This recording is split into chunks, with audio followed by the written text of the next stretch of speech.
the professors and their colleagues from Uganda, Mr. Philip Luswata. Uh, he's here. He's a part. He runs a theater over there, and he teaches at the university level. And here they will share. Mr. Philip will share his insights about his work experience and the nitty gritties and some secrets of theater that will definitely help you in the courses of Sir Zishan, Heather especially, and in your upcoming thesis projects. So I would like to invite Mr. Philip to come here and share the insights.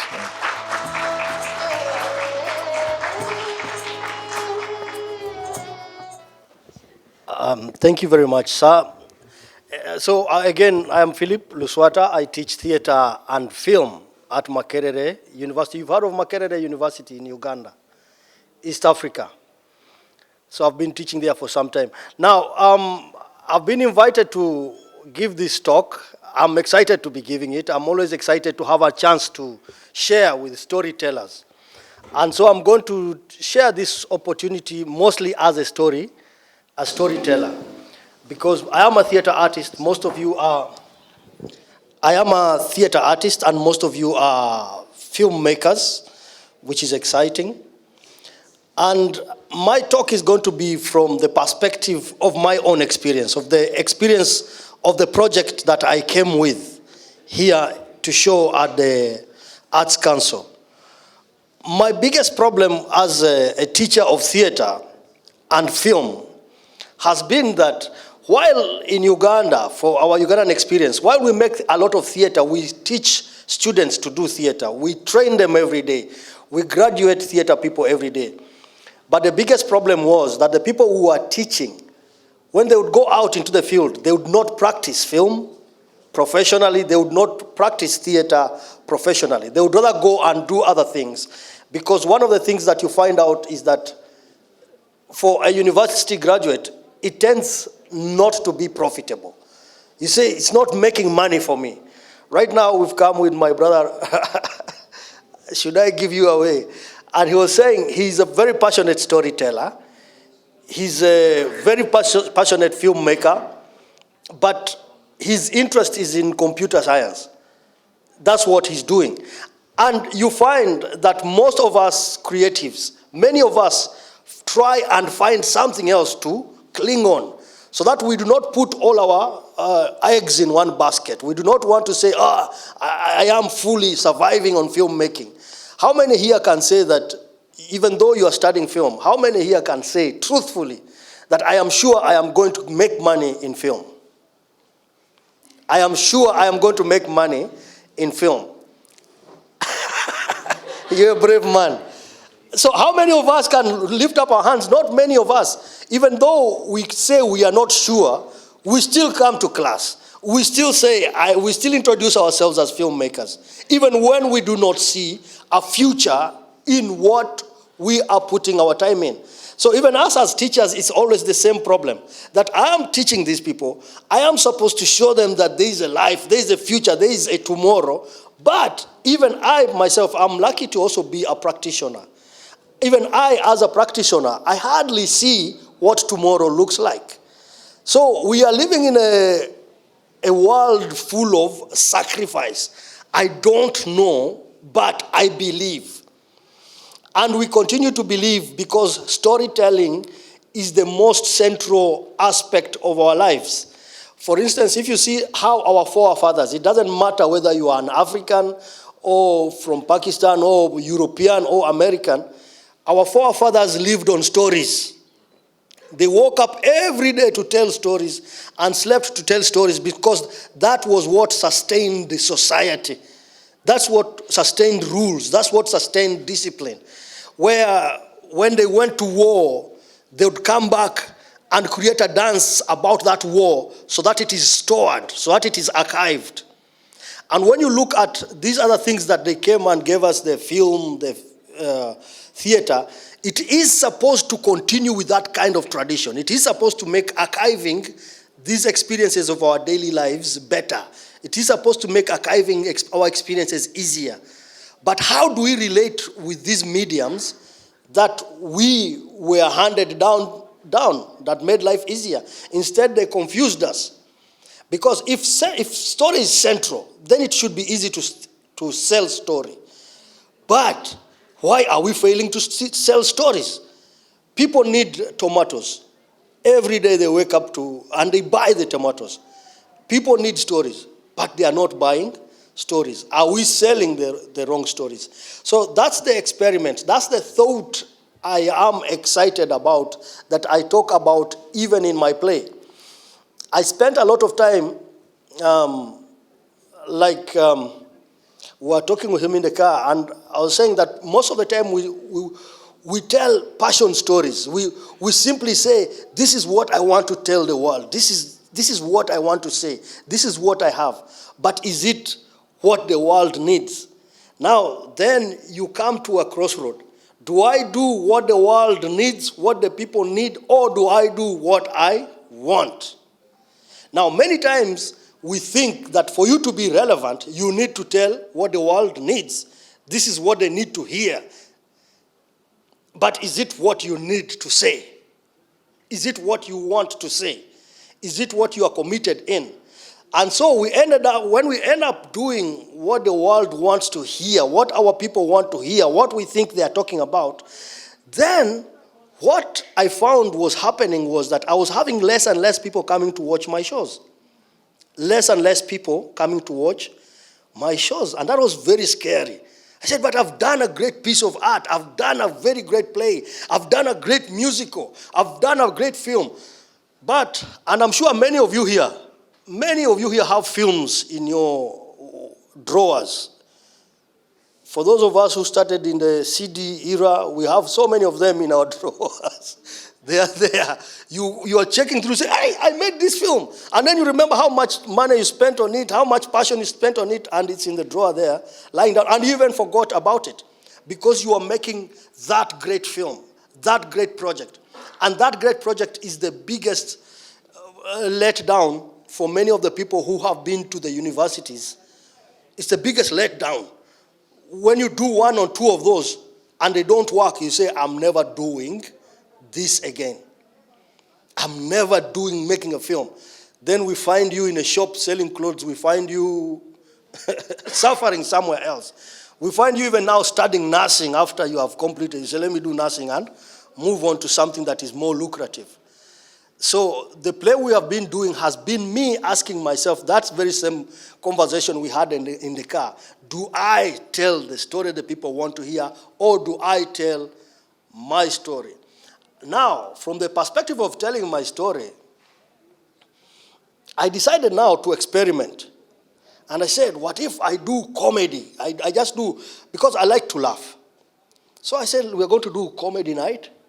And comedy night, I was just telling my stories. I told my team, we tell a story, we never repeat it. Once you tell it, you never repeat it, throw it away, however nice it is. Its day ended on the day you performed it. Don't think about it again. It's gone. Say goodbye to it. So every day we were forced to wake up early in the morning and watch the world. Many of us do not actually experience the world. Many of us here live here in Karachi, but we don't know what Karachi looks like. You don't know what the color of Karachi is because you are always on your phone. When you get into the car, you get onto the phone. When you are waiting, you are on the phone. So we stopped observing the world, and then we still pretend that the stories we are picking on TikTok, on social media, those are the stories that people want to hear. Those are the stories people hide behind. It's not necessarily the stories they want to consume. How many times have you seen a story on TikTok and it has touched your heart? Not so many. So we started doing this comedy night. And the idea was every week, think afresh. And so we ended up telling our own stories about my sister, I was talking to my sister in the house. She came, we got stuck in the corridor. I told her move, she couldn't move. That's not an interesting story. It's not going to build anyone. But when you listen to the sheer truthfulness of the circumstance, how many of us have walked into the corridor and you met your sister or your brother in the corridor and he won't move? He won't move. Such a small thing. Move to the side so that we can squeeze through and keep going. And you know, that's conflict. That's where conflict begins. From something as simple as that. But now people want to think big, political. Yeah, you want to think in big ways instead of thinking in small, tiny ways about things that you are seeing around you every day. And so these stories would make 10 minutes, 10 minutes for 2 hours. And it became the biggest thing in Kampala. Just from, I'm walking in the corridor, I was in the taxi, then this guy turned to me, and he looked really funny. When I looked at his eye looked like he wanted, and that becomes a big story. Do you know, just from how someone is looking at you, what the level of story that, thank you so much. This is very thoughtful. From just how someone looks at you, just imagine the amount of story that comes out of just someone turning and looking at you. Have you ever thought of story in that way? And just think, what is he thinking about? Where is he coming from? Where is he going? And I know us teachers, because most of the time we are standing up here, we experience that a lot, where you look and you know, hey, that student, I think we need to talk. There's a relationship that we need to build to make things work between us. So this experience grew. It became a very phenomenal thing because I was frustrated myself. I was teaching already at the university, and I was lucky I could experiment because I had my students to experiment on. But at the end of the day, I was just simply healing myself. I was working for myself. I was telling my own story. I told people, I don't want you to come and be intelligent. Don't think too much. Just know what you studied. Just know the rules of the game and tell the story as it comes. If it doesn't work today, let's write it down. So every stupid story that we came across, everything you saw on the street, you'd write it. You write it. You write whatever it is. And the funny thing is that what used to happen, even a stupid story as I saw a man crossing the road, and as he was crossing the road, he was buttoning his shirt. A story as simple, as stupid as that, would write it still. But chances are, if you've been to the university and someone tells you, I saw a man crossing the road while buttoning his shirt, and I was saying, why is he doing it? Chances are that you are going to think that is a silly story. It is just a story that has not yet seen its time. It's a story that has not yet seen its time. We used to discover that because the time would come when a circumstance happens in Kampala that sits into that story of a guy crossing the road while buttoning his shirt and not looking left or right. So this, it blew up into a cultural thing. It blew up into a big cultural something in Kampala. You can even read about it. We were working as the theater factory then. So we thought now, we had never planned to be rich. We had never planned to make money. We had never planned for all this. But before we knew it, we were into the middle of something that we really couldn't understand. And the only thing that kept it going and keeps it going was the idea that don't lose the plot. We are not trying to be clever. We are not trying to be intelligent. We are saying, we are talking us. We are talking what we are. We are saying, this is me, this is my story. I don't care about you. And I was telling him that you might have a foolish story. And many times we fail to tell our stories because they are foolish, because they are stupid. We judge the story ourselves ahead of writing it. Where you look on the page and say, this is a very foolish story. I'll tell you one thing that I discovered. There's always a fool like you in the world. Someone whom you're going to share your foolish idea with. And they are going to celebrate it. They are going to be happy. If you walk on the street, even madmen have people who have interest in them. We had one madman in Kampala who just simply used to walk around the city. He had the same route, whether it rained or sunny or whatever it was, even storm. He would walk the same road, circling the city like this, on the same roads. So when you met him, you'd know, you'd be able to tell the time. You say, hey, it's already 11. If you meet him, you are late. Because for him, at that hour, he'll be there every day. So one very intelligent news journalist, very intelligent man, spent a whole week following this madman who was just doing his thing every day with no reason, following him every day, and wrote a full 3 pages, center spread and another page, about this madman, just telling us what he does, where he goes. Okay, today at 10:45 he went here, he sat down. He became a very important, he became an object. They used to call him city clock. Just a madman who did his own thing. And these kind of perceptions always tell me that many times as storytellers, we fail to see the stories we must see because we are intelligent. Sometimes, and I'm sorry for my fellow teachers here, sometimes I feel that at the universities, we are disenfranchising sometimes our learners because we are not pushing you in the right direction. Instead, we are pushing to make you sharp, to make you intelligent, to make you think, to make you, instead of just to make you release. Why? Because even us, we do not know how to release. How do you release unless you experience? And that's the other thing I always talk about. And I was saying that when it comes to teaching what we teach, teaching storytelling, I ask, and I don't challenge, can you teach a storyteller from Pakistan about structure, about what? Of course, structure, all those are very important. But are they really going to make the story? Or do you teach it from the perspective of research where you are appreciating what stories they are already telling and then putting structure into what is already there? Of course, what I discovered at the end of the day is that whatever it is, it still goes back to structure in a way. But how do we build that culture of telling stories that really hold, even if it is one person to listen to you, even if it is 3 people to follow what you're saying? So that's the play we created, Kawaida Nzuri, that was asking the big question of, why don't I have an audience? Why don't I have people who are watching what I create? What is it with me? And for me, this story was also kind of resistance. Because I was saying, if you're going to tell a story about the people. But now you're telling a story about artists.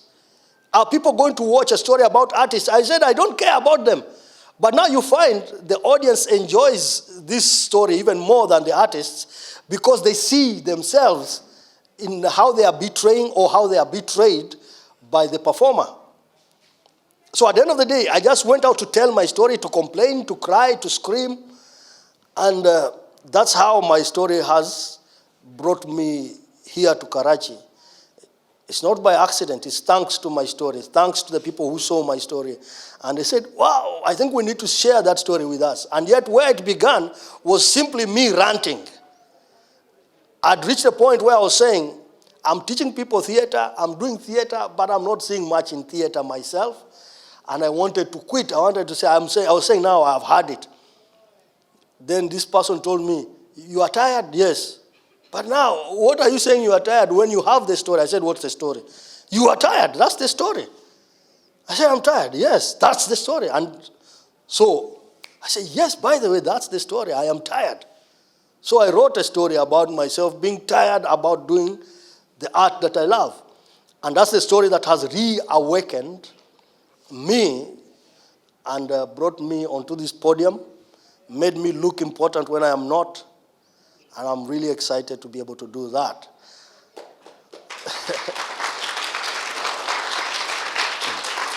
Thank you so much.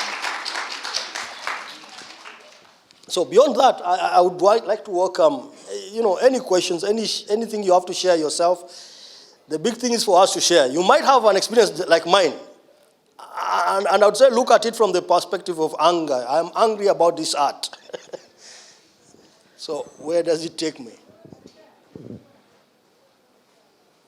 We have our theater teacher here as well, Sir Dishan Haider. I would like to invite Sir Dishan to come and, to he's he's teaching theater this semester.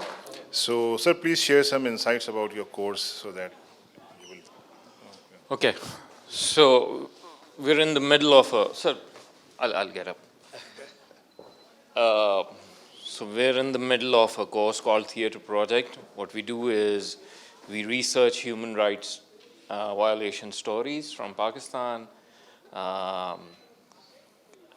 conduct further research, read some reports made by the Pakistan Human Rights Commission, and also take some expert insights into why those violations seem to occur repeatedly, and then turn those facts and stories into a short theater play. So we're in the middle of that.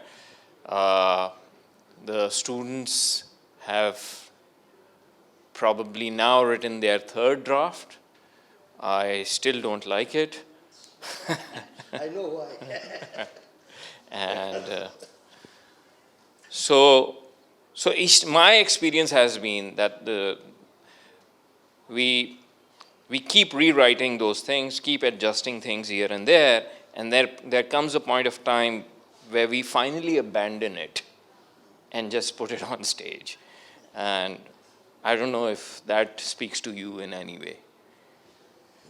That is, for me, the biggest experience. And my play yesterday, I don't know if you managed to watch it, the Invoice, was exactly hitting onto that. I'll tell you that theater used to be a very big thing in Uganda, in Kampala at one time, where the theater artist was actually the celebrity of the city. Not even the film artist. The theater artist was the true celebrity of the city at one time. Then something happened. After the war, of course, then we had HIV, we had all those things happening in Kampala. And then these guys swarmed us. The NGOs, they swarmed us. Human Rights Commission, UNDP, they all came and took advantage of these guys who are making this money and told them this is how, they even have a manual on how you write a play for behavior change, a play for attitude change, a play to create knowledge. But what is our tradition? Because at the end of the day, whether you do what or what, at the end of the day, you still remain innately a person, a native of your home. You remain a native of your home. You remain with your DNA of your great-grandparents, your forefathers. Something does not get rewired. And so this is something that so the way you consume, I believe, this is my own belief, the way you consume stays constant. So now, when you talk about human rights, I'll tell you, one time we did a play for UNICEF, where they took us to displaced people's camp. It was during the war, the displaced people's camp, and we were saying the problem there was early marriages, that young boys were marrying young girls. So when we reached there, we did a great project. We came with land cruisers. There we had protection to be able to enter the camp. It was big. Loudspeakers. We called people. So people came and watched our play. I watched our project. We were actually even working with people from the community, and they didn't tell us. But nobody was interested in what we were selling. Why? Because they're saying that's not the problem. The problem is that the UN is not giving us enough tents. The UN was actually the problem because they were giving tents to married couples. So now they'll give me a tent with my wife, and then my 14-year-old son is also there. And then your 14-year-old daughter is also in a tent with you. Then me and you will talk now, why don't these two go as a husband and wife? And they get a tent. And even for them, they are happy. Say, we've saved. So now the problem was not early marriages. The problem, and that becomes a consistent, how have NGOs destroyed our ability to create stories that rhyme with our souls, rhyme with our audiences, rhyme with our communities, rhyme with our fathers, rhyme with our children. Because I am totally convinced from my comedy perspective that you can tell a story that the baby will understand and the grandmother will understand it is possible if you are true to what it is. However, being forced to implicate yourself into a problem, I am totally convinced on this, and I apologize for that. That, oh, this is a human rights thing. From whose perspective? Because there are books that have been written on this issue. But what's my experience? My experience of human rights might be just exactly what I talked about, using the corridor. I am passing, why don't you move aside? Why should it be me to move? Why not you? Are you going to die if you move? Am I going to die if I move? So how do we negotiate the simple problem of using the corridor? The guy crossing the road with while unbuttoning his shirt, if I'm crossing the road while unbuttoning my shirt and you're driving a car, you are one person in the car. I am one person on the street unbuttoning. What makes me different from you? What makes you different from me? So you think it's going to be okay to hit me because you also do it. You are smoking, you are eating chapati, you are doing things in your vehicle also that are distracted. And you think it's okay for me, I should worship you on the road. Of course, it becomes a very big issue to negotiate. But that's more dramatic. That's more relatable. And I think the best thing, I worked one time with children, primary school. They were from Standard 4. Standard 4 is, I think, 10 years down, 10 years and younger, to create a play. And the government had given the title, Democracy and Institutionalism.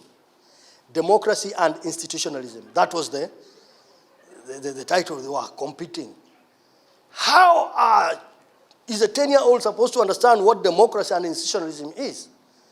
That is only going to be understood by the teacher. And the teacher is going to force the kid to understand what democracy and institutionalism is. And he's going to beat it into his head so that he understands it. Because he's going to think the child is foolish. I've told you democracy. What is democracy? Democracy is what is constitutionalism? Constitutionalism is and they do that every day. And then he has created a very difficult play about. So when I came in, I told them I'm going to make a play with these kids one day, and I don't want you to ever touch them. Don't ever touch them. Leave them to do the play after that. And we just sat down in a circle with the 10-year-olds and talked. Simply, what do you think about rules? Rules and fairness. What's a world without rules and without fairness? The kids came back with a story, and they created a story, very strangely, that turned out to be on land ownership. 10-year-olds, land ownership. Very beautiful play. It went on to go up to the national level with them just working on their play, on their own, the way they understood it. When, of course, they reached the finals, the teacher now went back and started beating them. Then they now didn't understand what was going on, and they lost. But it's just that simplicity. And for me, I don't know, it's in the play we did yesterday again, how are NGOs, with their invoices, the play we call it the invoice, how have NGOs and their invoices destroyed our potential to grow ourselves as storytellers? Because they have given us a route of beginning, middle, end, 5-part structure. This is, when you think about the 5-part, have you ever tried to put a story in the 5-part structure? Have you?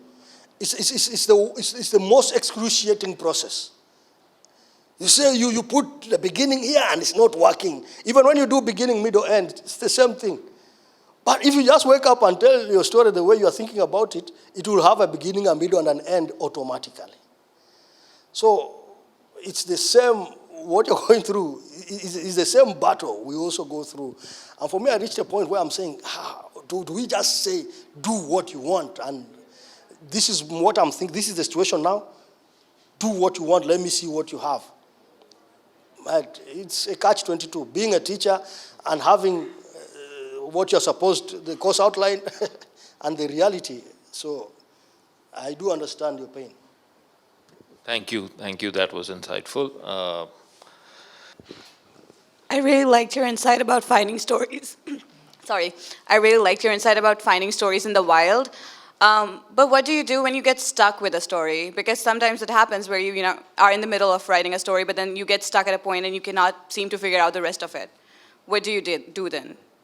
For me, I have so many. I have so many such. I have so many such stories. I have so many of those stories that get stuck. One thing I will tell you, and the most painful alternative, is to trust the five-part structure, that Shakespearean thing, that this is happening. And I always kind of ask myself, you might think the story is worth telling. You might believe. But the five-part structure tells you your story is not yet, and you don't even start on it. For me, when I put it in the structure, I say, okay, in the opening, this is the story, who it is about, what it is, this is what's happening. And this is how it's going to end. This is how it's going to end. And then you talk about, of course, the rising action. This is where, can I use the word, shit hits the fan? Yeah, this is where shit hits the fan. Then this is a worst case scenario. Now, the problem with our stories, many times we do not have the worst case scenario. The worst case scenario is the most difficult thing to think about. The worst case scenario. Many times you have a good story that you feel flows, but it has, because the worst case scenario is what gives you the stakes. Is it a story worth doing? If you can map out the worst case scenario for your story, then you are able to go both ways. You are able to work out a resolution, and you are able to work out an end. And mark you, the resolution is not the end. Many times people think the resolution is the end. For me, if there is no end, still I feel the story is not there. If I do not have the worst possible scenario, then I know, okay, it's a great story, it's a great narrative. I usually write it down for posterity. A day will come when its worst possible scenario shows up. Because that gives you the stakes, even for the performers. Because you have to know that your story, at the end of the day, even if it's a film, it is going to be consumed by actors. That's your next client. So the actor needs to have something to work with. And the problem usually, for many people, is the worst case scenario. Shit hits the fan, that's the easiest. And many people think that this is the story. It's not. It's the build-up. Then the story, and does that help? It just seems to say that abandon the story if you don't have the worst. But that seems to work for me, that I know this story is not yet ripe. It's like a good story is like a fruit. Yes, you like mangoes. We appreciate good. Wait for it to ripen. Just because it's on the tree, it's not yet ready. You can keep it somewhere. So always write it, keep on the side, but put it through that check. And that check is not a very colonial thing. I used to think that these structures are very colonial. So, and I started by revolting against them, saying, I don't want, why do you put this structure? But I found that every time I wrote a story that was good, and I measured it against the five-part structure, it measured. It fit. There's no way you're going to, even in a conversation, a good conversation, when you reach someone, you first tell them, hey, you know what happened? Today, so you first start with everyone. Now, have you heard about James and Jen? Oh, yeah, I've heard. I know, what was it? You always keep the worst case scenario for later. Then after you've hit the worst case scenario, still people, your friend is not going. They're saying, so what happened next? Now that's now the bad thing. Because, hey, Jane, this one did this. Now, of course, as I'm saying, they're in prison. And that's what I started with. They said, do you know that Jane and this one, they're in prison? So, whatever you do, there's no way you can escape that structure. I hope I've been of help.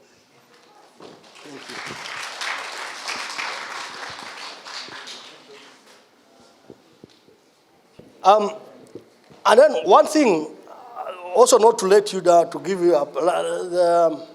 2 years ago, we set up a performance space.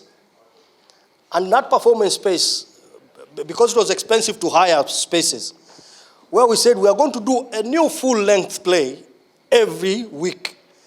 So we did 52 reckless plays, and I think we are going to give you access to those, the Wawa Theatre, 52 reckless plays, where everyone was saying it's recklessness. You cannot do a play a week, a full-length play every week. And we said, no, we can. Because I have the story, I'll just do it. So that's also another way to look at it.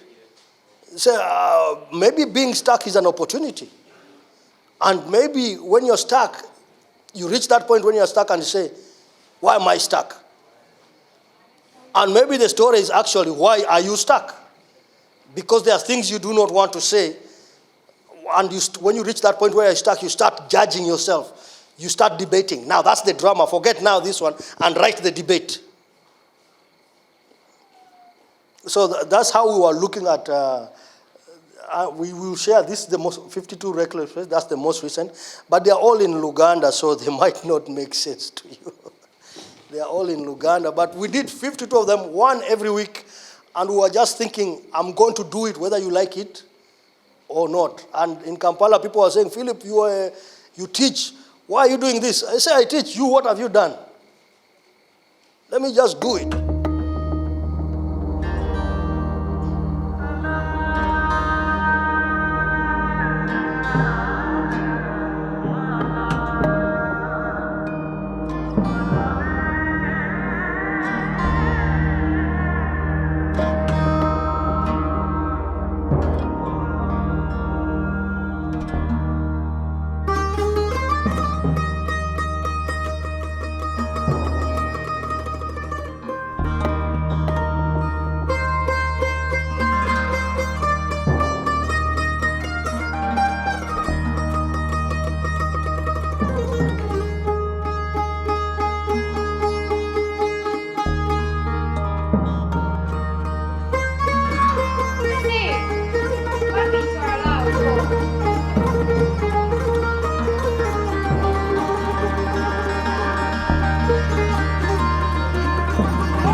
Chimaita Osi Station, Newarene Osi Side, Katienga Mufudi, now list to him, Era Siguba for the Osi, the police station. Kugambi.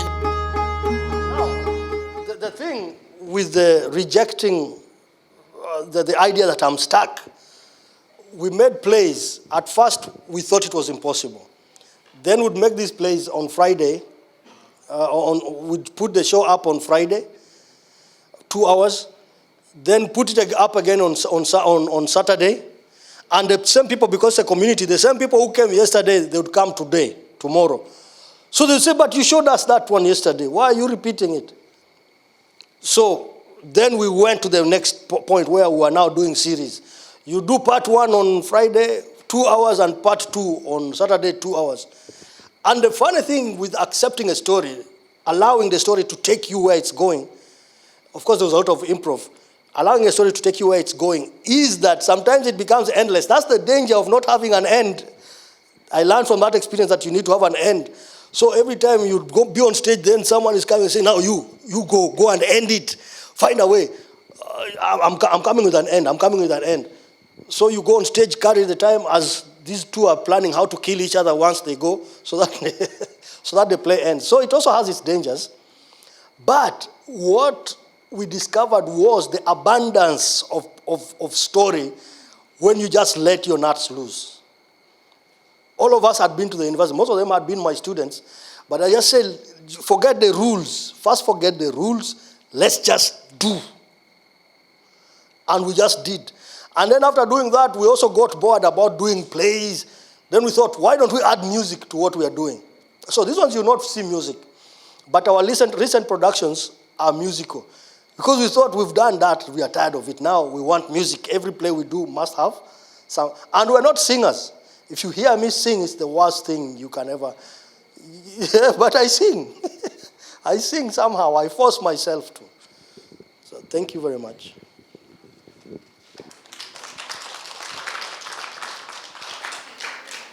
I think, yeah, YouTube video, we would rather not play it because the language difference is there. So it won't make sense to many people. In fact, for all of us, other than these honorable guests.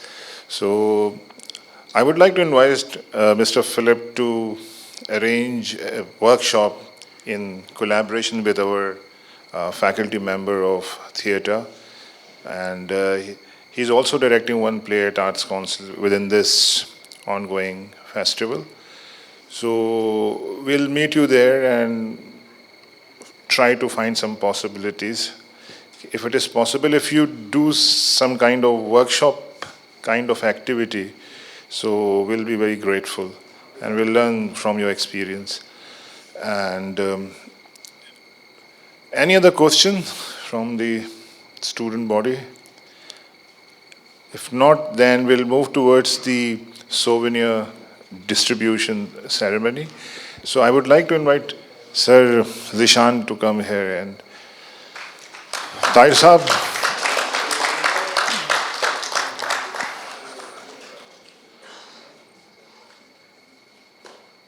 Sir, zara ye Ali zara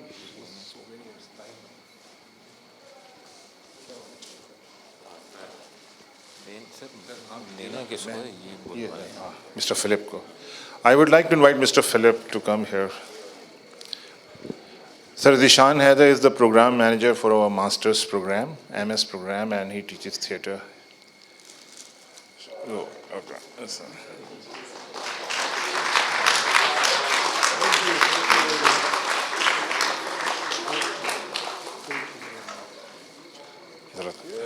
picture.